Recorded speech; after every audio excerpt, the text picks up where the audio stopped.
So the NBA draft is going to be here pretty soon. It's on November 18th, less than 2 weeks away. And all since last year, maybe even longer, we've heard the same three names when it comes to candidates for the #1 pick and being a top 3 pick in general. LaMelo Ball, Anthony Edwards, and James Wiseman. But recently, sometime around last week and again this week, there have been reports that LaMelo Ball's draft stock is suddenly falling, and not even necessarily due to just workouts, but also because of interviews. Of all things, not like he went and did something major like stealing something out of a foreign communist country, just interviews. And I seriously doubt this is a coincidence, especially due to some recent comments from LaVar. I mean, y'all see the title, you may think this is just some good clickbait, but not even. So in today's video, I will explain why LaVar Ball probably told LaMelo Ball to purposely fall in the draft and why he really wants him to fall in the draft. Seriously.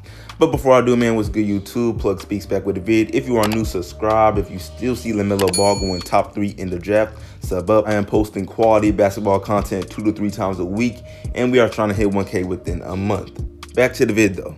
So first of all, this may seem like a reach to some of you, really the whole vid is, but look, LaMelo Ball and his dad are not dumb. And now why do I randomly say that? Well look, it's because they know that if these top lottery teams consider the fit of these picks by position even a little bit, then Minnesota will likely take Anthony Edwards as they don't need another big or a ball dominant guard in LaMelo. So then the Warriors would take Wiseman as they actually need a big, and then LaMelo going to the Charlotte Hornets would be a no-brainer. I mean, small market team, just the media publicity LaMelo would bring them would be enough to get him drafted there. And while LaMelo Ball really may not really even care where he gets drafted, I mean, I know it sounds cliche, but he probably is just thankful to get drafted to the NBA. It's not easy. Now LaVar, on the other hand, he's a different story. He is very blunt and he lets what he wants be known. And recently he was interviewed by someone from Yahoo Sports, and in this interview he was asked if he wants LaMelo to be drafted by the Lakers just like Lonzo back in 2017. And his answer to this question shows that as loud as he is and how often he says ridiculous stuff, at the end of the day he is not dumb. He answered basically saying that on the current Lakers team they're doing so well that LaMelo would not get much opportunity in minutes, which is not at all an ideal situation going into your rookie year. I mean, yeah, he would be on the team favorite to win next season's championship, but how much could he really show us or even contribute? Not in LA. Not in LA. Why? Not right now. Not right now. Let me tell you what. Okay. The makeup that they have right now. Okay. That's not good for me. When they finish with the AD, LeBron era and all that, because check this out. Already had a son in LA. Right. With a raggedy ass coach. Cannot say that does not make sense. LaVar just has no filter. Now when asked what team he would prefer LaMelo to be drafted to, he said 2 teams, those being the Knicks and the Detroit Pistons. So let me ask you, man. Yes. So do you have any idea in regards to the draft where he's going to be going to? Can you know give a what? little bit of a hint? A tiny bit? You get a small hint. Like I said, I want it either in New York or Detroit. One of those. Oh, not here. And before I even get into how LaMelo would fit on those teams, there's already something in the way of LaVar's hopes and dreams, and that is the reality that the Knicks have the 8th pick and the Pistons have the 7th. And come on now, the chances of 6 teams passing on LaMelo is probably as low as Ben Simmons becoming a 3-point sniper.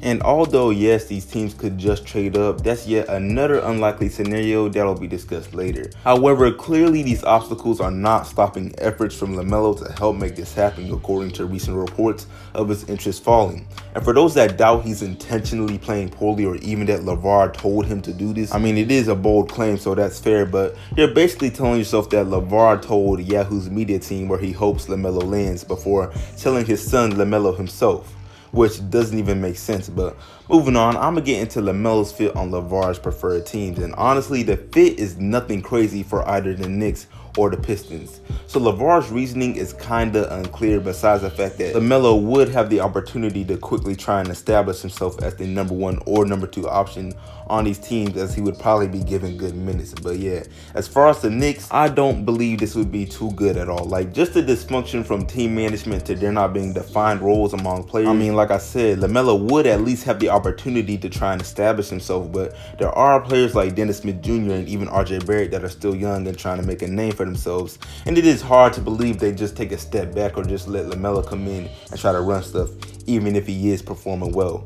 I don't know, maybe I'm reaching, but the Knicks have just shown us time and time again that you should never, and I mean never, give them the benefit of the doubt. Come on now. But now for how he would fit on the Detroit Pistons. Definitely a more stable team that could very well be in the playoffs next year. I wouldn't count them out with a returning healthy all-star in Blake Griffin. Plus, having D Rose doesn't hurt either, and their coach is a former Coach of the Year winner in Dwayne Casey. So yeah, those are all bonuses. And of course, there are more factors needed for a team to be successful. But look, we're looking at things right now as Detroit is kind of in the rebuilding process, and as LaMelo looks to soon be in the NBA. So to me, the Pistons have shown enough for anyone to really believe that if LaMelo somehow landed in Detroit, then it would be interesting to see how he performs, and that he could possibly even establish himself as one of the better players on that team, depending on his play early in the year. Now, as far as him even liking Detroit, apparently he had worked out in Detroit and embraced the city, which was something that was noticed by Pistons GM Troy Weaver. But moving on, before I wrap this video up, I want to get into the chances of LaMelo actually landing on the New York Knicks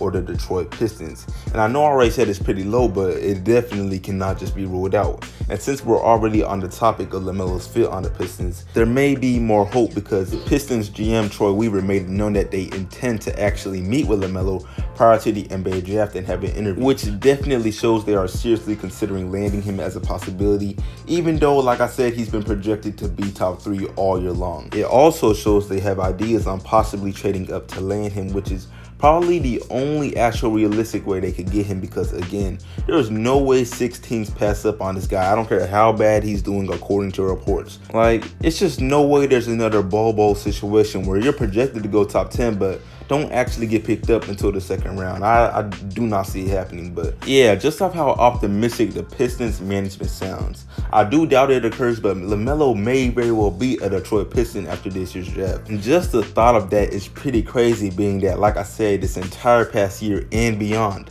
LaMelo has been a popular candidate for the #1 pick in the draft. But anyway, moving on to the Knicks' chances or method for getting LaMelo. Now, it is already known that the Knicks and LaMelo have an interest in each other, as they were one of the first teams LaMelo even mentioned he had been interviewed by. However, this was before the Knicks were even aware of their standing in the draft in terms of what picks they had ownership over. So yeah, that 8th spot is looking pretty gloomy, because unless the Knicks pull off some clever trade none of us could really think of, like to get the 3rd or 4th or even 2nd spot, they'll have no chance at LaMelo, especially because even if they were blessed by the Most High and 6 teams did pass on him, Detroit would be sitting right there at the 7th spot to happily take LaMelo. They wouldn't even think twice about it. But we will see in just under 2 weeks. I'm definitely ready for the draft to actually occur. But that wraps up the vid. I appreciate y'all watching. Make sure to tell me what you think about all this below. Like it up, sub if new, share, all of that. And I'm out.